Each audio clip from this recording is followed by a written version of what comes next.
Fala aí galera do Engenharia Refinada, eu sou o Rafael e esse daqui é mais um vídeo do quadro Além do Python para Engenheiros e Cientistas. Para quem não sabe, eu tenho um curso na Udemy chamado Python para Engenheiros e Cientistas e nesse quadro aqui no YouTube a minha ideia é colocar alguns materiais complementares, ou seja, que às vezes não se encaixam, em nenhum tópico que eu tenho lá no meu curso, mas que ainda assim são interessantes que os alunos conheçam.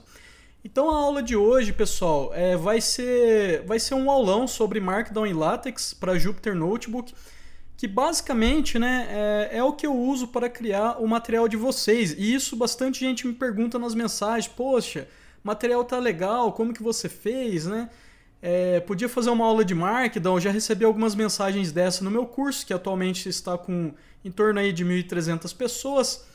Então hoje eu vou fazer aí um aulão, um intensivão, abordando os tópicos de Markdown e LaTeX. Bom, então sem enrolação, pessoal, vamos começar aqui. No vídeo passado aqui no canal eu já expliquei para vocês sobre o Jupyter Notebook. Caso você não o conheça ou não tenha visto o vídeo, você pode ir lá e assistir esse vídeo e depois voltar para isso daqui. Então eu preparei alguns tópicos aqui para a gente abordar de uma forma simples e direta. Primeiro aqui os fundamentos, depois eu vou ensinar vocês a criarem tabelas no Markdown, blocos de código e depois vão ser 3 tópicos de LaTeX, tá? Para poder digitar fórmula, matrizes, etc. Bom, então vamos direto ao ponto aqui, gente. Eu vou criar uma célula aqui embaixo e eu vou setar ela aqui como Markdown, aqui na minha lista suspensa.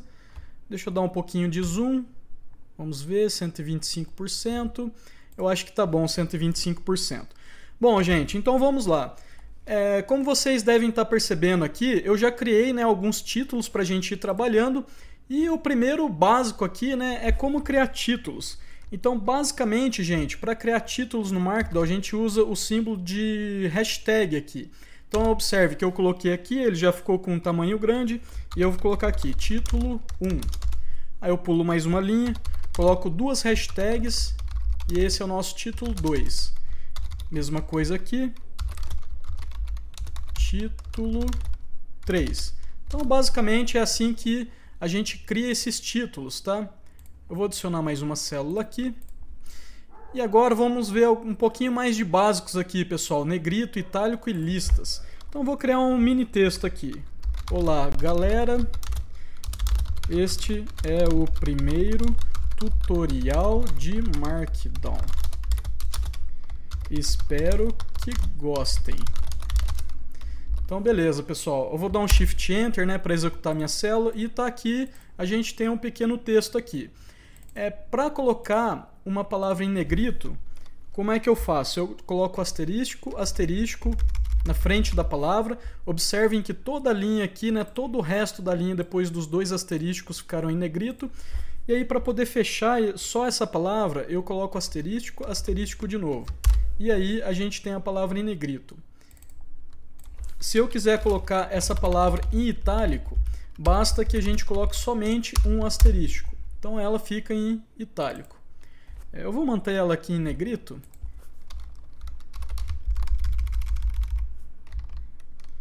Então, beleza. Aí, pessoal, uma outra questão que é importante também. Eu vou pular uma linha aqui, apertei o Enter aqui no meu teclado e pulei uma linha. Vou dar o Shift Enter e observem que ele não pulou essa linha. O que eu posso fazer aqui é pular de novo mais uma linha e eu dou um Shift Enter e observem que a gente quebrou o parágrafo, A gente pulou a linha e quebrou o parágrafo. Agora, digamos que você queira somente pular a linha sem quebrar o parágrafo como eu fiz aqui. Aí, gente, você não pode só pular a linha, você precisa colocar a barra invertida e depois apertar o Enter. E aí a gente dá o Shift Enter e aí a gente tem a linha aqui, a gente pula a linha direitinho. Isso aqui eu sei que parece um pouquinho bobo, mas na verdade isso pega muita gente, tá? Às vezes a gente bate um pouco de cabeça, mas basicamente a gente usa esse caractere especial que é o barra invertido e ele não aparece depois quando a gente executa a célula. Beleza. Bom, agora eu vou mostrar para vocês como que cria uma lista. Vou colocar aqui, ops, calma aí, não cliquei. Vamos criar aqui. Eu preciso setar essa célula como uma célula Markdown, tá? Senão a gente vai digitar código. e eu vou colocar aqui listas. Então, para criar uma lista é bastante simples, pessoal. A gente coloca um asterisco e aperta espaço. Não sei se vai ficar muito claro aí para vocês, mas a partir do momento que eu coloquei asterisco e apertei espaço, esse asterisco ele ficou azulzinho. Então a gente pode começar a criar aqui item 1, eu dou um Enter, asterisco espaço, item 2, asterisco espaço, item 3. E aí assim a gente tem a nossa lista aqui com os bullet points aqui, tá, gente? Observem que eu não precisei colocar a barra invertida para pular de linha, tá? E eu nem precisei nem mesmo pular de linha da primeira lista para a segunda. A partir do momento que eu criei uma lista, o Markdown já faz isso pra gente automaticamente.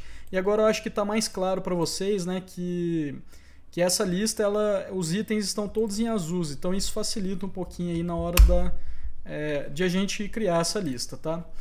Bom, vou fazer mais um pouquinho de listas para vocês verem que tem mais algumas coisas legais aqui também. Vamos fazer uma lista numerada. Então aqui, preciso colocar em Markdown, né? Senão vai ficar uma célula de código. Listas numeradas. Beleza? Aí, pessoal, para criar uma lista numerada, basicamente o que eu faço é o seguinte. Eu aperto o número, ponto, espaço. Observem que o número ficou azulzinho. Então a gente cria os itens. Item 1. Número, ponto, espaço, item 2, pula a linha, número, ponto, espaço, item 3, Shift Enter, e aqui a gente tem uma lista numerada, tá? Agora tem mais um outro negócio legal que a gente pode acrescentar, que é umas caixinhas de marcação, tá? Então se eu colocar, como que chama isso daqui mesmo? Colchete, né? Abro e fecho colchete e colocar um X dentro, dou um Shift Enter, observe que ele vira uma lista de marcação, tá? Tem um certinho aqui. Se eu colocar colchete, abro e fecho e aperto espaço, a gente tem uma lista de marcação também, ela está vazia. E vamos criar mais uma aqui só para ficar bonitinho. Isso daqui é bastante legal, tá, pessoal? Pode ser útil aí, dependendo do que vocês queiram fazer. Bom, beleza. Dessa parte aqui inicial é isso e vamos partir para o segundo tópico. Gente, a ideia aqui é fazer algo bastante dinâmico, bastante rapidinho, tá? Para que vocês tenham uma visão geral mesmo de como que eu crio meus materiais, como que é a sintaxe. É claro, né, que se você procurar na documentação, você vai ver que tem uma infinidade de comandos e muito mais de sintaxe, né, do que eu vou colocar aqui. Mas isso daqui digamos assim, um passo inicial para vocês iniciarem. E já vai dar para fazer muitas coisas, vocês vão ver. Bom, agora a gente vai aprender a criar uma tabela no Markdown. Então eu vou colocar aqui, né, em Markdown. E para criar a tabela, a gente usa esse caractere aqui, ó, tá?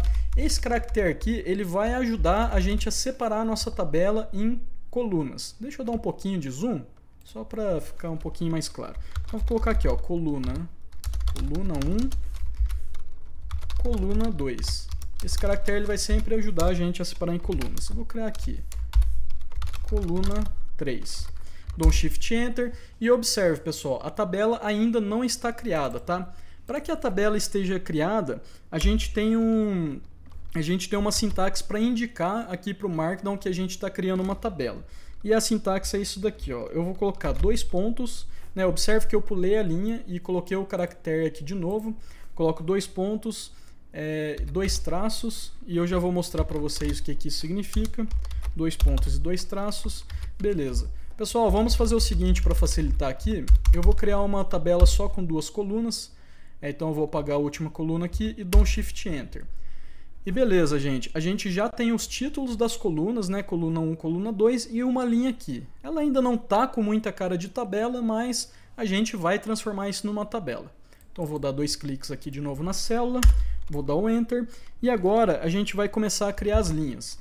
Eu vou criar uma linha já diretamente para explicar o que esse símbolo significa. Então eu vou colocar aqui 2 pontos, vou colocar aqui, ó, símbolo, e aqui eu vou colocar descrição. E a gente vai discutir já o que esses símbolos significam. Então beleza, deixa eu fechar aqui com asterisco de novo para ficar em negrito. E aí é o seguinte, esse símbolo ele significa alinhado à esquerda. Então eu vou dar um Shift Enter aqui e observem, gente, a nossa tabela está se formando. Agora eu vou colocar alguns outros símbolos úteis aqui para vocês. Asterístico, asterístico, 2 pontos, traço, traço, ops, eu esqueci de pular de linha. Então aqui vamos lá, asterístico, asterístico, 2 pontos, traço, traço, 2 pontos de novo e fecho. Esse daqui significa centralizado. E vou criar mais um último aqui e já já a gente vai brincar um pouquinho com ele. Então aqui vamos deixar em negrito, traço, traço, 2 pontos. Vamos fechar o negrito aqui, alinhado à direita. Aí eu fecho aqui a tabela, dou um Shift Enter e aqui a gente tem que a tabela está se formando, tá, gente? Bom, e o símbolo significa exatamente isso que eu escrevi para vocês. Esse 2 pontos, traço, traço, alinhado à esquerda, 2 pontos, traço, traço, 2 pontos centralizado e traço, traço, 2 pontos alinhado à direita. Então vamos testar isso daqui, ó. Eu vou colocar um 2 pontos aqui, dou um Shift Enter e observem agora que a nossa primeira coluna ela está inteirinha centralizada, tá? E agora, ó, eu vou tirar esses 2 pontos daqui e colocar no final e a gente vai alinhar toda a segunda coluna para a direita. E foi isso que aconteceu. Então, basicamente é isso, tá? Essa daqui é a sintaxe básica para criar tabelas. Eu sei que ela é relativamente simples, mas é o tipo de coisa que às vezes a gente esquece por não usar todo dia. Eu, pelo menos, né? Eu não uso todo dia, eu uso só quando eu estou criando algum material. Então é sempre legal relembrar e é sempre legal ter um material já com isso daqui pronto para a gente fazer o reuso, tá? Beleza, pessoal. Agora vamos para o terceiro tópico. Como eu falei, aqui a aula vai ser bastante dinâmica, realmente para vocês aprenderem aí um apanhado de ferramentas de sintaxe aí para vocês poderem utilizar. Então eu vou setar aqui a minha célula como Markdown, de novo. E agora, gente, a gente vai fazer um bloco de código, né?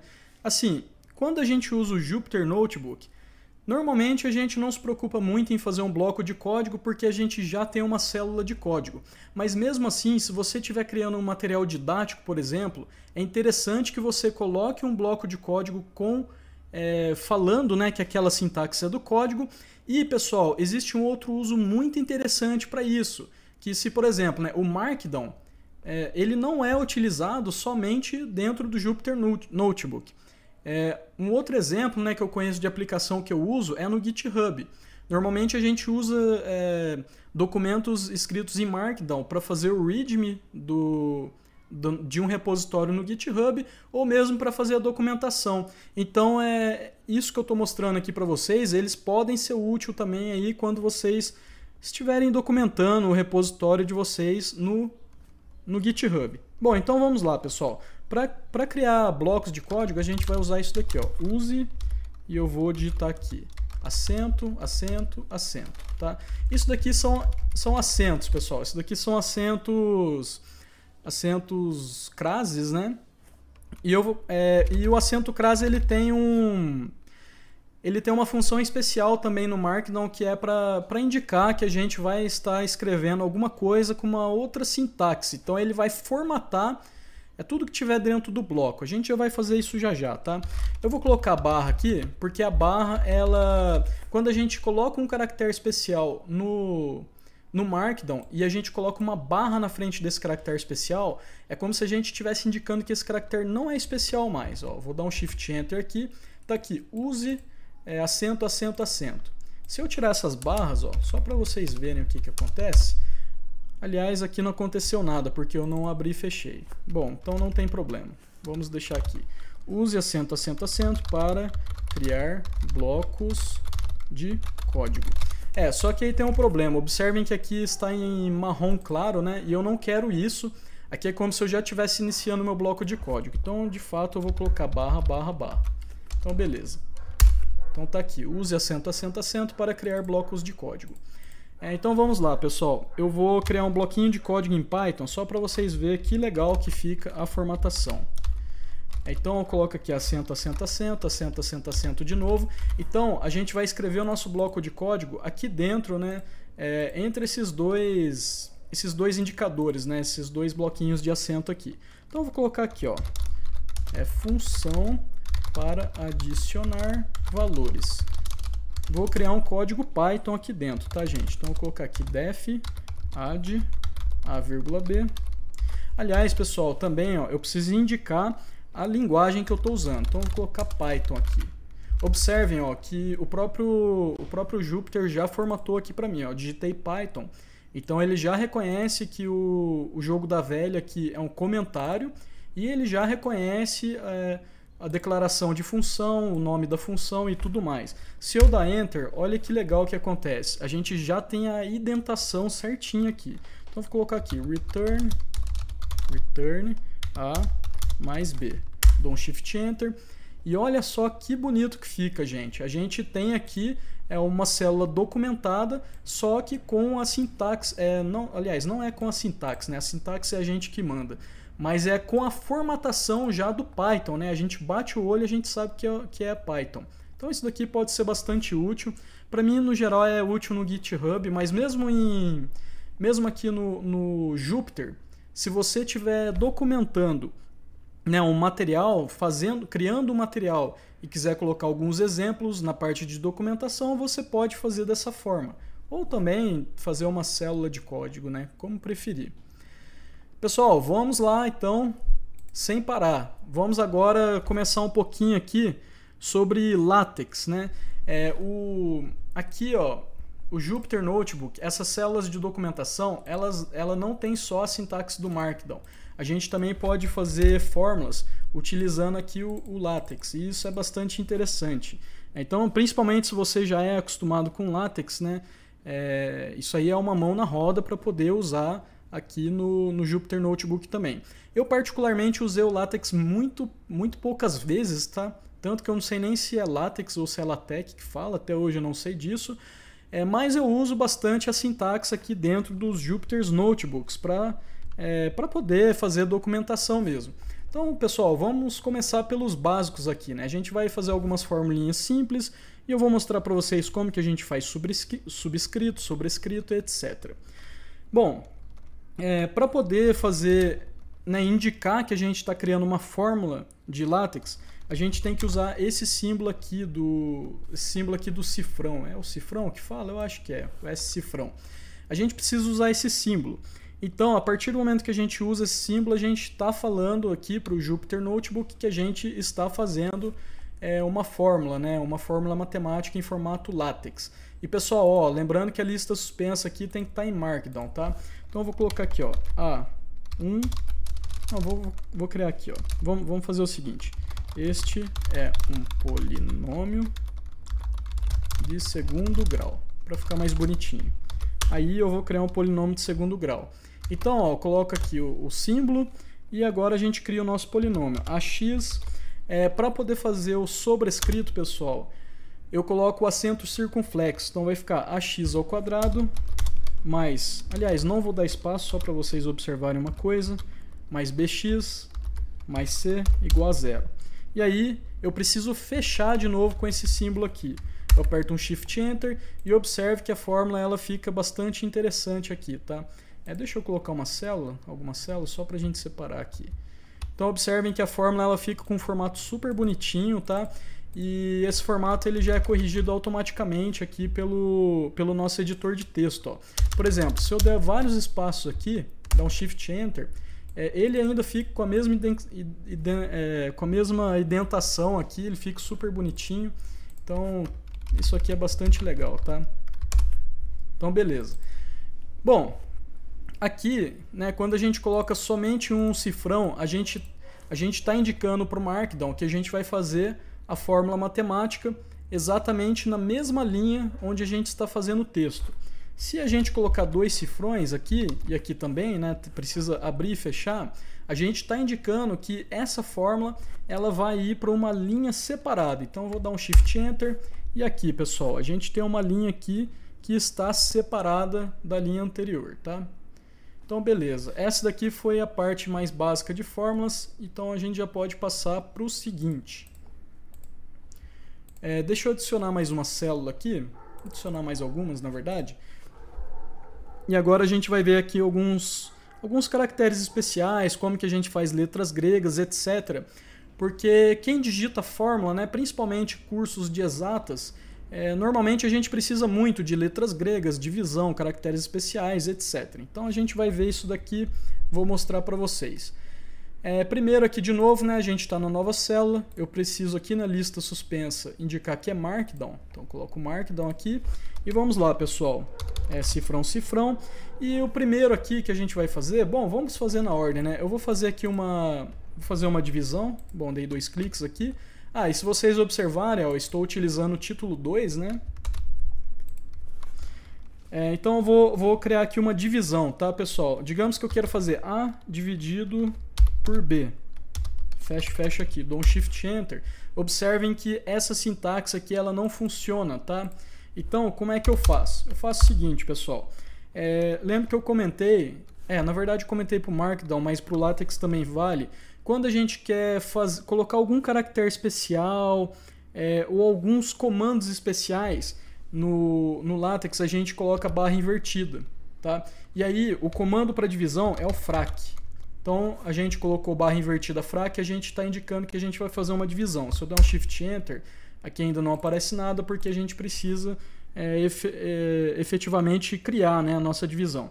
Aí eu abro e fecho aqui as chaves. E vou colocar aqui primeiro o primeiro número de cima. Não lembro se é o numerador, se é o numerador, né? Na verdade. Depois é o denominador. Aqui eu faço tudo na hora, pessoal, então as palavras fogem um pouquinho. Mas é isso daqui, ó. A gente coloca a barra invertida, frac, abre e fecha as chaves, né? Aqui. Coloco o numerador, depois abre e fecha chaves de novo e coloco o denominador aqui. Então dou um Shift Enter e aí a gente tem aqui A dividido por B. Então é simples assim, bem facinho, fica bonitinho. E vocês podem digitar aí a fórmula do tamanho que vocês quiserem. Bom, eu vou pular aqui de linha, vou fazer aqui nessa mesma célula. Bom, vamos continuar aqui na mesma ordem, né? Letras gregas. Bom, pessoal, letras gregas também é mais ou menos de uma forma muito parecida. A gente digita barra invertida e digita o nome da letra grega. Então, por exemplo, alfa. A gente precisa digitar certinho, tá? Senão não dá certo. Por exemplo, vou colocar alfas. Aí ele não reconhece, ó. Mas se eu digitar somente alfa, aí ele reconhece, a gente tem um alfa aqui. E, gente, mais um segredinho muito interessante, tá? Para quem usa o Word e escreve fórmulas em Word, ou mesmo no PowerPoint também, quando vocês colocam aquela caixinha de fórmula, aquelas caixinhas especiais, ela tem uma sintaxe mais ou menos parecida. Essa sintaxe ela tem um nome, eu não me lembro mais. Uma vez eu publiquei no LinkedIn, inclusive, para o pessoal ver. O pessoal achou bem interessante. Mas é uma sintaxe muito parecida, que você digita barra invertida, é o nome de uma letra grega e a letra grega aparece. Para o subscrito, sobrescrito também tem atalhos, então é bem interessante pesquisar isso. Bom, vamos criar mais uma aqui. Vou criar aqui, por exemplo, delta. Ops, errado. Delta. Shift Enter e está aqui o delta.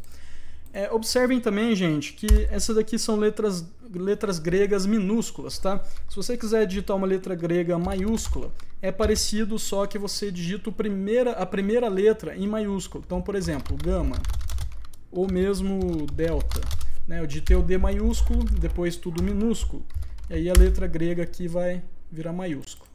Eu preciso digitar direitinho, e beleza, ó, a gente tem as letras gregas maiúsculas aqui. Certo, pessoal? Bom, e também alguns caracteres especiais. Deixa eu mostrar os caracteres especiais aqui que eu uso mais e que eu me lembro de cabeça, para vocês terem de exemplo também. Então vamos lá. Vou criar aqui dentro. Primeiro eu vou fazer o ponto, né? Por exemplo, se vocês estiverem escrevendo uma equação diferencial, é interessante, né, a gente fazer x ponto, x2 pontos. Quem é meu aluno do Python para engenheiros e cientistas sabe que tem muito isso nos nossos materiais, porque a gente resolve algumas equações diferenciais. Então eu faço dessa forma aqui, pessoal, dot. Na verdade é dot, beleza? Aí eu abro e fecho aqui as chaves, né, igual a gente acabou de fazer aqui. E aí, por exemplo, eu digito x. Aí eu dou um Shift Enter e observe que temos aqui o x ponto. Se eu quiser, por exemplo, x dois pontos, eu coloco 2Ds aqui, ó. Então temos aqui o x dois pontos, tá? Vamos fazer aqui alguns outros também. Vamos fazer aqui integral. Integral, a integral é /int. Então eu coloco aqui /int, mesma coisa aqui. Aliás, aqui não sou obrigado a colocar nada dentro, deixa eu fazer assim primeiro. Ó, aqui a gente tem integral. Se vocês quiserem criar uma integral dupla, por exemplo, é 2is. Então a gente tem uma integral dupla.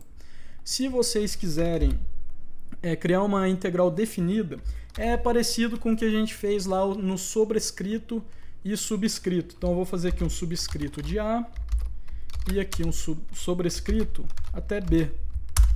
Então está aqui de A até B. E aí a gente pode completar aqui, por exemplo, x dx. Então temos aqui a nossa integral bonitinha criada. Vamos fazer mais um aqui só para ficar de exemplo, pessoal. Um que eu me recordo bem também é o símbolo de somatória, que é sum, tá? E no Word também é bem parecido, né? Aquela sintaxe de fórmula que eu falei para vocês é bem parecido. Pelo menos alguns símbolos. O sum eu sei que é exatamente assim. Então, bom, se eu colocar simplesmente sum, a gente vai ter o símbolo da somatória aqui.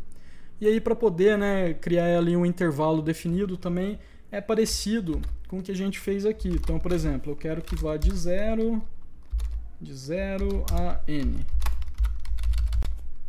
Eu dou um Shift Enter e observe que ele já vai até certinho, ó, ele não faz um sobrescrito, né? Ele vai de 0 a n, fica embaixo e em cima aqui do símbolo de somatório. Então é bem legal. Essa sintaxe ela é bem inteligente, né? Ela entende bem o que a gente está fazendo e vocês podem usar aí, né? Fica aí de exemplo.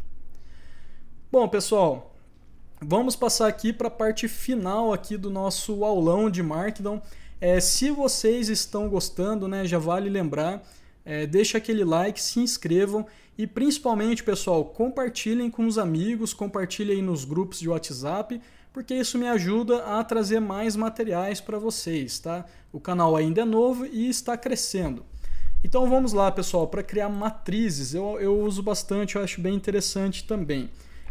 Vou colocar aqui minha célula como Markdown. Então para matriz a gente faz assim, ó. O cifrão, eu vou dar um nome para essa matriz, A igual. Então a gente vai usar essa palavra especial aqui, ó, begin, tá? Só que o begin, a gente precisa indicar o que a gente quer criar. Depois eu vou criar alguma coisa diferente só para vocês verem. Então para criar a matriz aqui é bmatrix. Bmatrix. Então beleza. Então agora a partir de agora a gente vai criar uma matriz. Aí, ó, aqui eu vou criar a minha primeira célula, né, da matriz e a gente digita esse símbolo aqui, ó, para a gente separar as células, né? No caso, separar as colunas. Então vou criar aqui um de novo e vamos criar mais uma aqui só para ficar de exemplo. Para poder fazer a quebra de linha da matriz é barra invertido, 2 vezes barra invertido. Aí a gente vai fazer a segunda linha aqui, ó, coloquei coisa errada, 1, 2 e 3, tá? 3. Então barra invertida de novo e vamos fazer uma última linha aqui. Vamos colocar aqui 3, 3 e 3. Pessoal, isso aqui não tem nenhum significado, não há nenhuma matriz especial, é só realmente para servir de exemplo. Aí depois a gente coloca aqui uma palavra, né, chave de novo, que é end. End e bmatrix. Na verdade eu falei errado aqui, é bmatrix. Beleza. Fecho aqui as chaves. Preciso fechar de novo com cifrão e dou um Shift Enter. E tá lá a nossa matriz bonitona criada aqui, tá, gente? Existem outras coisas que a gente pode criar usando essa mesma estrutura. Então aqui só para dar mais um exemplo para vocês, né? Um exemplo que eu uso de vez em quando também, que é o cases. Então se eu coloco cases aqui, cases, olha lá que legal, né? Então se vocês estiverem criando de repente uma equação que ela seja diferente, que ela seja não contínua dependendo do intervalo, esse cases aqui ele pode ajudar vocês, tá? Bom, e é isso que eu preparei de intensivão de Markdown e LaTeX aqui para Jupyter Notebook. Eu acho, pessoal, que com essas ferramentas vocês já podem fazer muitas coisas, tá? Já dá para fazer um notebook muito bom. E não se limitem a isso daqui. vocês podem procurar as documentações oficiais para poder, eventualmente, se precisarem de alguma coisa diferente, vocês achar, né, o que vocês precisam lá. Mas isso daqui eu acho que já é um ótimo direcionamento, já é um ótimo primeiro passo que vocês podem aproveitar. Galera, espero que vocês tenham gostado e até a próxima.